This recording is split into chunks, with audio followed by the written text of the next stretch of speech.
Hi, everyone. Thanks so much for having me. Today, we are going to talk about a private shielded path to better payments, or alternate title, hard forking the payments timeline to better protect our personal data. So I gave this presentation at Zec Summit back in July and was asked by Josh from the ECC to share it to this broader platform. Really, really excited to be here today. Been a fan of Zcash for a long time, as you'll see. Um, I was asked at the Zec Summit to give an overview of what we're building at Flexa and why we think it's important to the future of payments. This presentation is going to be a little bit more personal than most presentations that I've given because privacy is honestly a huge part of why I am doing what I'm doing and why Flexa does what we do. And so I'll start with speaking a little bit about me. Then I'll share 3 discoveries we've made over the course of our journey here at Flexa, talk about why payments need privacy, and opine a little bit on what happens next. So about me, my career so far is really this 15-year preoccupation with getting to the bottom of why payments are so broken. A lot of people would probably call this just working from first principles, but to me, it's more like a giant machete-driven journey through this incredibly unforgiving and confounding jungle of pre-internet decisions that have somehow been haunting us and come to undergird our entire global society for the last 75 years. And so, as you'll see, a lot of what we do here at Flexa is organized around trying to make sense of that mess and ultimately helping to rebuild commerce on top of a more solid and sensible foundation. And profession-wise, despite my title, I would consider myself more of a designer.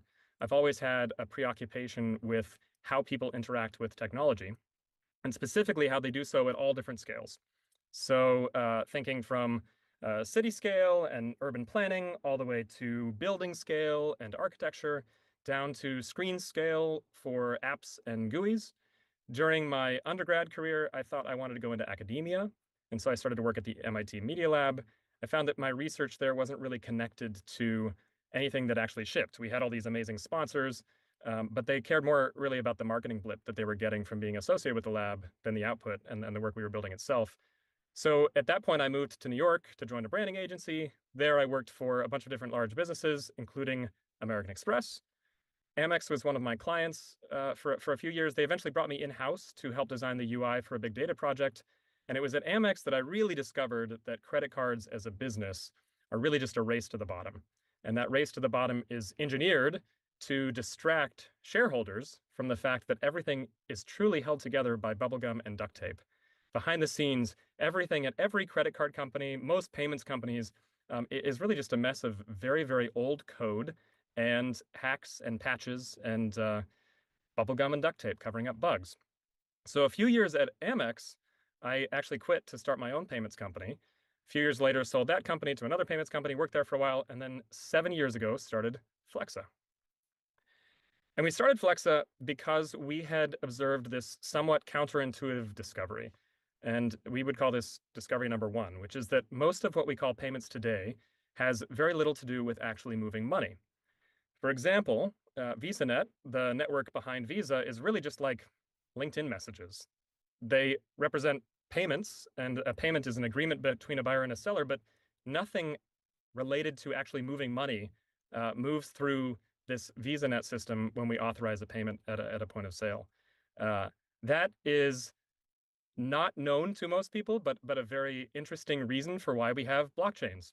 And blockchains are incredible at moving money, but they're pretty lousy for payments. So if you think of things like opaque transaction IDs, or the inability to process refunds, or standardized exchange rates that aren't actually standardized because there are so many different markets or order books backing all of these different digital currency exchanges.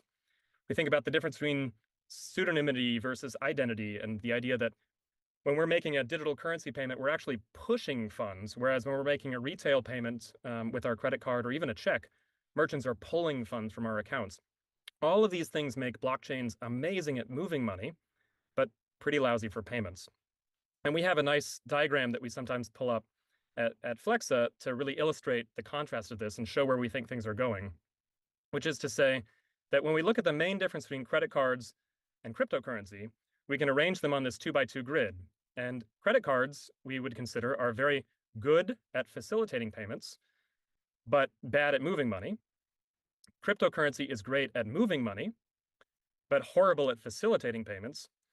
And so then the questions are, what lives in the other boxes? The bad at moving money and horrible at facilitating payments box, that's very easy. You could think of things like rocks or bunnies. What we're really curious about is what's great at moving money and great at facilitating payments. And one of our big bets is that it has been 75 years of credit cards, but many fewer years of cryptocurrency. And so the likelihood that credit cards move into that box versus cryptocurrency moving into that box seems very, very low. We're putting our money on the idea that credit cards have a 100-year shelf life. We're 75 years in, we have maybe 20 years to go. Let's get cryptocurrency into the spot where it's great at facilitating payments because it's already great at moving money. And so Flexa is really about these three things. It's about building a bridge from the way that payments have worked for 75 years to this new era of payments that's pretty much inevitable at this point. And our mission at Flexa is really about helping sellers to thrive, universal access to commerce, and as little personal data as possible. So this is easier said than done. We decided really early on that Flexa could be most helpful as a protocol level piece of infrastructure as opposed to competing for customers with a consumer-focused app or trying to build a new blockchain ourselves. And so Flexa sits at the center of this really nice Venn diagram, kind of the sweet spot of payments infrastructure, but without using cards. And the trouble with this chart, if you can't already tell, is that unless you're a self-custody wallet or a standard or a blockchain, the infrastructure for moving money between buyers and sellers always requires licenses. And licenses always require some degree of centralization, and centralization skews the value chain. And so here was where we made another important and counterintuitive discovery about payments, which is that better payments means centering on sellers. And what I mean by that is that we tend to think of traditional payments, like credit card and debit card payments, as consumer-focused, but in reality, they're more issuer-focused, issuer being a bank, for example. And earlier, we talked about how credit cards don't really move money, and that's because they're not designed to move money. In fact, it's really the opposite. As credit instruments, they're designed to carry a balance, and that balance collects interests. And then that brings about these really perverse incentives around how credit cards get us to spend money we don't actually have. And it's like kind of how in Vegas, the house always wins, except the house is the banking system, and we're all playing a game of cards and points against each other. There's one particularly glaring example of the absolutely bonkers brokenness of payments that I used to spend a lot of time explaining to people before I found this very nice author at Vox who wrote it all down in a very accessible way. Emily Stewart wrote this article about the ugly truth behind your rewards credit card. And the gist of it, and I recommend everyone go and find this article because it's fantastic. The gist of it is that high-value credit cards are not evenly distributed. And in fact, because FICO scores were invented in the 1950s, a lot of the classism, sexism, and racism that was prevalent at the time was just directly entrenched into this system of who can access credit card payments via FICO scores. Except that someone has to pay for those airline miles and loyalty points. And so it turns out that these points just get charged directly to the merchants and then baked into the cost of everything that we as consumers buy. Worse still, because low rewards cards cost merchants less than high reward cards, it's the people who can't get approved for these fancy credit cards who end up paying a disproportionate share of the fees. And that effectively creates this tax, as Ms. Stewart argues, that $700 per year moves from individuals who aren't credit worthy, and that eventually forms a bonus of about $1,000 per year to the rich, affluent, mostly male, mostly white people who FICO says are credit worthy. And so we end up with these private companies in Visa and MasterCard who are effectively working against most merchants and against most consumers to entrench this system that is really benefiting the issuing banks who govern Visa and MasterCard. And at Flexa, we don't think that that makes a lot of long-term sense. We actually don't think that there's anyone better placed to make decisions about the costs of payments than the people who are actually selling the things. So we are building modern payments infrastructure with sellers at the center. We really think that payments should be a public good, a public utility, backed by these distributed ledger technologies, and really open to everyone. And we think that starting with merchants is the best way to achieve that. And that leads us to discovery number 3, which is that you can't build better crypto payments by starting from crypto. I've seen this happen enough times, and I think we'll all agree or have examples of this that we can think about as I'm going into this. I'm sure someone's made it into a razor by now, but the idea is that you always have to approach tech adoption from the perspective of what came first. So, for example, Amazon led us to ebooks, but they really just started as this online bookseller. Netflix pulled movies into the internet, but they built that incredible infrastructure to deliver DVDs through the mail first. And Stripe's mission has been to increase the GDP of the internet, but they really started by embracing the horrible parts of card processing and then abstracted it into a simple API. I really like the quote from Steve Jobs about this, which is probably the most famous quote in this arena, which is that you've got to start with the customer experience and work backwards to the technology. You can't start with the technology and then try to figure out where you're going to sell it. I think that too much of what we see in crypto is about forcing blockchain paradigms onto people who are accustomed to the old way of moving money, and it just doesn't connect. It doesn't work. As an example, one of the other crypto payment providers out there literally has this slider in their dashboard, and the slider lets you choose between high-risk, high-speed payments and low-risk, low-speed payments.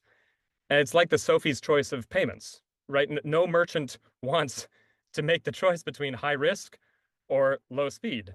By the way, it's totally understandable why they did that. Bitcoin payments are too slow to work, but instead at Flexa, we spent a ton of our time starting from the seller's perspective and trying to approach crypto from that regard. And it's things like, yes, I want fast payments, but I also can't get hit by replaced by fiat tax or 51% of tax. Or yes, I want to accept digital assets, but I also need to be paid in US dollars. Oh, and I can't be exposed to price volatility because it will screw up my taxes. It's because of this that we have really nailed the enterprise market for digital currency acceptance. And at last count, of all of the Fortune 500 companies who are accepting digital currencies, all of them use our products except for one, which is Tesla, because of course they built it themselves. But to get there, to do that, we've built all of these incredible and completely cardless, by the way, payments technologies, including our network approval engine, commerce intents, routing as a service. We have some fun work around on-chain collateralization, multiplayer payments coming, this app list, open source database of wallet information and wallet interface content. We have also spent a number of person hours trying to build out a better interface for payments, such as what we call payment clips, which really distill a cryptocurrency transaction down to 3 important aspects. It is the merchant you are paying, not some opaque wallet address. It is the actual amount you see on the point of sale, and it is the currency you're using to pay that. We have spent a lot of time figuring out how to implement things like perpetual acceptance, which is this idea that you can sit on a page for hours and hours and hours, and we don't have to ever show you a 15-second countdown timer because we can roll quotes in the background and we can always surface you with the latest quote when you're ready to make a payment. And we can honor a set of past quotes so that we make sure that you don't end up getting bumped into some kind of a race condition. And on top of all this is the Flexa SDK that we launched and went live with in the Zashi app last fall. Just like how we approach payments from the perspective of the seller, we've met with a bunch of wallet app developers over the last several years, and we found that there were several things related to making payments work that were just a little bit too cumbersome or onerous for wallet developers to implement. So we've built out this series of components, the spend component, the scan component, and more components coming soon to hopefully make wallet developers' lives a lot easier. Okay. So where does Zcash come in? Well, Flexa works really hard to be asset agnostic because we really think sellers should have the freedom to accept whatever asset they like. But we are very long-time fans of Zcash.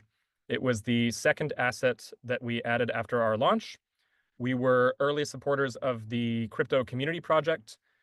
We helped throw Zcash's 4th birthday party back in 2020. We've hosted events together at Consensus and other conferences. Zashi was the first wallet to launch the Flexa SDK and enable in-person payments at places like Chipotle, GameStop, Ulta Beauty, Regal for ZEC users in the US. But also, I have this hypothesis that Bitcoin and to a lesser extent Ethereum today are not really fulfilling Satoshi's version or Satoshi's vision, I should say, of electric and electronic cash. And I should say, first of all, that even Vitalik agrees with me. To do payments well, cash needs to do two things. It needs to be really cheap to send, and it needs to be fast. And of course, it needs to be secure and final, and lots of other things that Bitcoin and Ethereum do exceptionally well. But you really can't have cash without cheap and fast. And on the fast front, there's been lots of great progress over the years in the form of scaling solutions and layer twos. And I think both Bitcoin and EVM have a lot to offer here. But when it comes to cost, there's just no question in my mind that low fees are not an ultimate priority of either of those chains. And here we have a chart of transaction fees demonstrating the difference between Bitcoin's average transaction fees over the years and Ethereum's. The reason that you don't see any other colors on this chart is because all of the other chains are at zero effectively. And in fact, within our UI, when we present network fees to customers, the only chains that really ever pop up with non-zero, or I should say, greater than 1 penny transaction fees are Bitcoin and Ethereum. And Zcash is one of those chains. We believe that there's already a lot of common ground between what Zcash cares about and what Flexa cares about when it comes to enabling payments for merchants. And that partly explains why we've had such a fun time working together over the years. But there's also the fact that payments today, and this is going to be obvious, are so horrifically invasive when it comes to privacy. I love this meme. Many people, although perhaps not those of us attending ZCon, many people don't really think about this in the course of day-to-day payments. But that's really because we've already handed over all of our personal information in the form of a credit card application or when we were opening up our first bank account. You really can't participate in a cashless society today without everything getting tracked against your identity. And that is still not enough to secure a single payment, especially when payments started to move online. For example, have you ever thought about where billing addresses come from? I don't have this as anything but apocryphal, but my understanding of how billing addresses came about is that a developer or a project team was trying to find a way to fight the onset of fraud that they were seeing when people were starting to use credit cards online. And so they went into the database of information they had about their credit cards and they found billing addresses. And anyone who has ever tried to design a payments acceptance form knows that those 7 or 8 fields that everyone now has to fill out whenever we're filling out a billing address are not only hard for customers to use, they're also hard to develop. And that is obviously pretty ridiculous. We just picked a billing address, almost like a 2-step form of authentication, and it just doesn't work. The hackers who were using card numbers and expiration dates and CVVs before just started adding billing addresses to their databases and so selling those off instead. And that's led to EMV 2.0 and 3D Secure and whatnot. We don't have to get into that right now. Obviously, this is all ridiculous. So at Flexa, we actually went to the individual laws that govern payments. That includes the Bank Secrecy Act, the Anti-Drug Abuse Act, the Patriot Act. We went to these laws to figure out the minimum information that companies are required to collect in order to process payments, both in the US and around the globe. And we built our entire onboarding flow around that. And we currently enable anyone to spend up to $750 a week just by providing a name and a birth date. We don't require cell phone numbers. We don't require social security numbers. We don't require billing addresses. In the states where we're required to do so, we do aggregate and report transaction volume based on what Cloudflare tells us are requests, probable city, and zip, but we don't store IP addresses. It's not possible for merchants to correlate any of this information from one transaction to any other transaction. Favorite story about that, by the way, is the story of a father whose daughter started receiving mail from Target. And the mail was insinuating that the daughter was pregnant. And the father was very, very upset that Target was trying to sell diapers to his daughter. And so he called up and complained to customer support. And about a week later, he had to call back and apologize for being so loud and obnoxious because his daughter was actually pregnant. And the joke here is that Target found out about his daughter being pregnant before he did. And that's because Target was comparing all the things that she was buying on the family credit card from transaction to transaction because they could track them against the credit card numbers.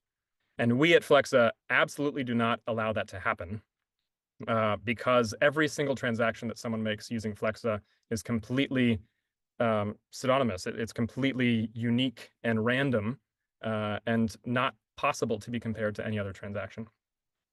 And by the way, we index and publicly post all of the times we've received government information requests or been obligated to provide any personal data in this annual transparency report that we publish. I think, I know I've been kind of waxing about different aspects of this here, but the bottom line is that crypto is not credit. And in fact, crypto makes it impossibly easy to prove that someone is good for a payment. You don't need a credit line. You don't need a credit score. We just don't need to process any personal data in order to help people pay for things. And yet, many of the approaches that we're taking with adopting or encouraging widespread adoption of digital currency have to do with plugging crypto into a credit or a debit card. If I were to jump in a time machine and find out that 25 years from now, we're still sucking up personal information just to help make the credit card networks whole, I would be very, very disappointed. And that is what we are very, very focused on here at Flexa. So at Flexa, we like to say that we have a 25-year roadmap for building a better payment system for sellers. We are trying to hard fork payments before another century goes by and we're still using plastic and metal cards for everything. If that happens, I think then it is very likely that AI will take care of us all, but hopefully it doesn't come to that.